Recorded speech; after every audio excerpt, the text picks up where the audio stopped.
have really put off doing this video. I've had a hard time doing this video. This morning, it's like everything has been stopping me from doing this video, and I wonder if it's because of the subject that I'm talking about. Do you ever feel stuck in fear, in guilt, in depression about the pointlessness of it all, or just anxiety? So today we're going to talk about how to get through that, how to choose, how to empower ourselves to choose something different. Because if we're feeling these feelings over and over, we are not listening to the correct voice, right? We are not listening to the Holy Spirit. We are not listening to the voice for God. So today I wanted to title this video, I imagine putting this on my thumbnail, Lies from the Devil. We're going to talk about lies from the devil. So lies from the devil is obviously a Christian term. It's a term that Amanda Francis uses all the time. I sort of stole it from her because I think it's hilarious. And I think it's so true. It's lies from the devil.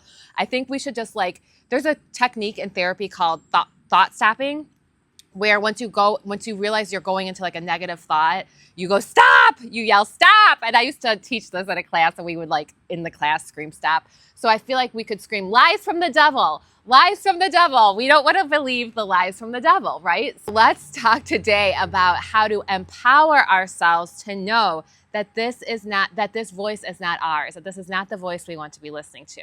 So we can call this video, it's about limiting beliefs, we can call it, I tend to combine psychology with spirituality, right? And so there's terms that are the same, that they overlap, but there's different languages that say different language that says the same thing, right? Lies from the devil, we could call it limiting beliefs, we could call it the ego, but I like calling it out, lies from the devil. I think that's kind of fun.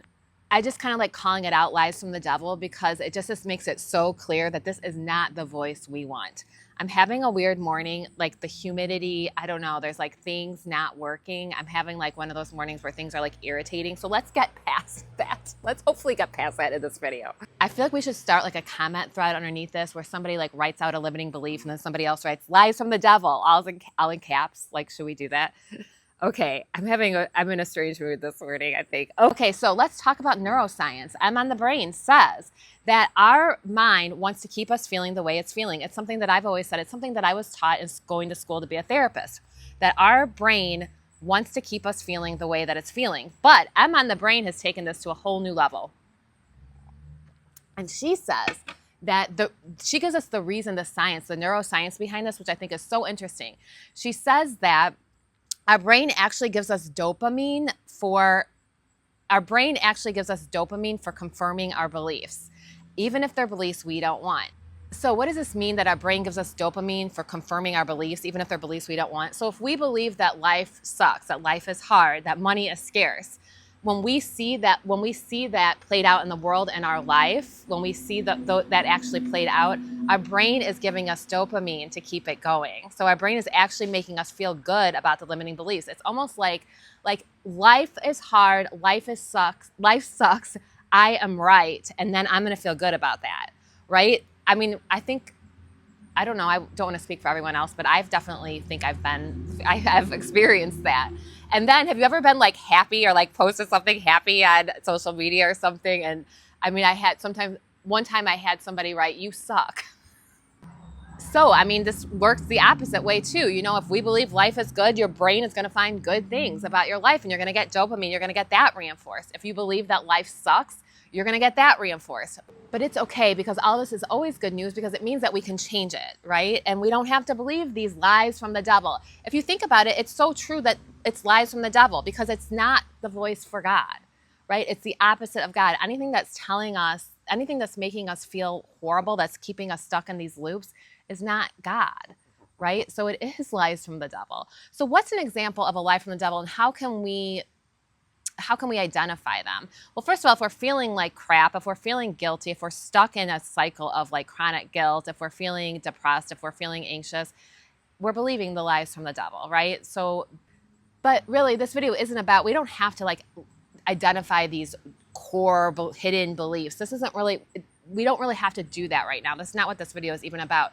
This is about identifying the little thoughts, the thoughts during the day that suck. The thoughts during the day that are keeping us in fear, that are keeping us feeling unworthy, the thoughts that say I'm ugly, the thoughts that say I'm worthless, the thoughts that say life sucks, the thoughts, whatever, I always think we make little assumptions all day long about ourselves and others, about our interactions with others. I've been in a state of horrible, horrible depression where I just feel like every interaction is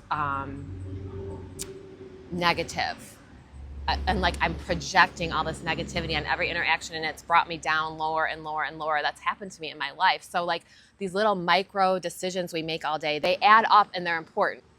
Okay, so let's walk through an example of a lie from the devil, like in my personal life, and how to change it. Because we're going to talk about how to change it. Because what we want to do is we're going to start looking for, so since our brain filters out reality and will find the things to confirm our beliefs, right? We want to work on the opposite. So, because we can change it. Okay, so my lie from the devil that's happened to me, and this has happened to me probably since I've been doing YouTube, is the thought that my YouTube videos suck, that I'm making a fool of myself, that it's all a bunch of cringe, and that it's not helping anybody. Okay, so those are a lot of different thoughts, right? But those are thoughts that are lies from the devil that I could believe, especially if I start having them. Like, I feel like we're weaker kind of like late at night. Our minds, not that we're weaker, but our minds are more receptive to these types of things. So say late at night, I'm thinking that my YouTube videos suck, that it's cringe, that they're not helping anybody, and that I'm making a fool of myself, okay? And then I start scrolling through my YouTube, which I try not to do this late at night, but let's say that there have been times, let's say that I did. So I start scrolling through my YouTube and I see like really low views, no comments, low views. And I just get reinforced, that belief gets reinforced. And if I continue to do that, what's gonna happen? I'm gonna stop doing it, right? I'm gonna stop doing it because my mind is giving me dopamine that says, yes, that's true. So my mind is giving me dopamine saying, yes, that's true. You probably should just stop because you're making a fool of yourself. And then that will get confirmed, and then I will see that in my reality, right? Okay, so the next step, so once we identified the thoughts, so those were my thoughts, right? My YouTube videos suck, they're not helping anybody, it's cringe, I'm making a fool of myself. Okay, so those are the thoughts. If I want to believe them, I can believe them, and I can let that be my reality. What we want to do is we want to believe the opposite. We want to look for evidence in our lives of the opposite. So evidence of the opposite, I always say, I try to make the opposite still believable. And honestly, the opposite can be very believable. You can usually pick an opposite thought that's very believable. It doesn't have to be, so my opposite thought though isn't like, I have a YouTube channel that's got 100,000 followers, and opposite thought I don't want it to be something right now that isn't real, okay? So the opposite thought would be my videos are helping some people. Some people like to watch my videos and they're helping, right? And so, gosh, I had that thought, is that true? Well, what evidence do I have that would be true? Well, I had things that my brain had literally forgotten started coming to me in the next, like after I identified that thought and identified the thought that I wanted and what I wanted in my life, things started coming to me, which is I want to help people with my YouTube videos. I want to be happy with them. I think I have really put off doing this video. I've had a hard time doing this video. This morning, it's like everything has been stopping me from doing this video. And I wonder if it's because of the subject that I'm talking about. So, okay, so the thought that my videos help some people, I wrote that down. I was doing this exercise like before bed one night, and I wrote that down. What would be an opposite thought? Well, that my videos help some people, that I should keep going. And as I was going to bed, I was like, oh my gosh, I totally forgot. On Monday that week, a previous client of mine had texted me and said that she watched my video twice and took notes. Okay, so I'm like, wait a minute, my videos do help some people. If somebody's texting me saying she watched my video twice and took notes, and then I had a comment recently that somebody said she watched my video twice and took notes. Oh, okay, so suddenly I remember that. Your brain will remember things. Then I remembered the comment, and then I remembered another comment. I don't get a lot of comments. Oh, and I thought about this even before making this video. Like, I'm talking to people like me. I am not big on commenting on other people's YouTube videos. Like, I'm not out there saying my deepest thoughts on people's YouTube videos. I do comment sometimes, but not a lot. So if I'm talking to me, that could mean why people don't always comment because I'm talking to people like me. Anyway, that thought came to me. See, I'm reinforcing my new belief because these new thoughts are coming to me. And then I had a friend last night, text me and say, I'm living off your last video, the one that said that as a people pleaser, that feeling like you're a bad person might be a sign that you're doing the right thing. She said she's living off that video. Okay, so an actual friend texted me and said she watched my video and that it helped her. Okay, so maybe these videos do help some people, and maybe I should keep going because that's what I want to believe, because I want to do this and I have fun doing it.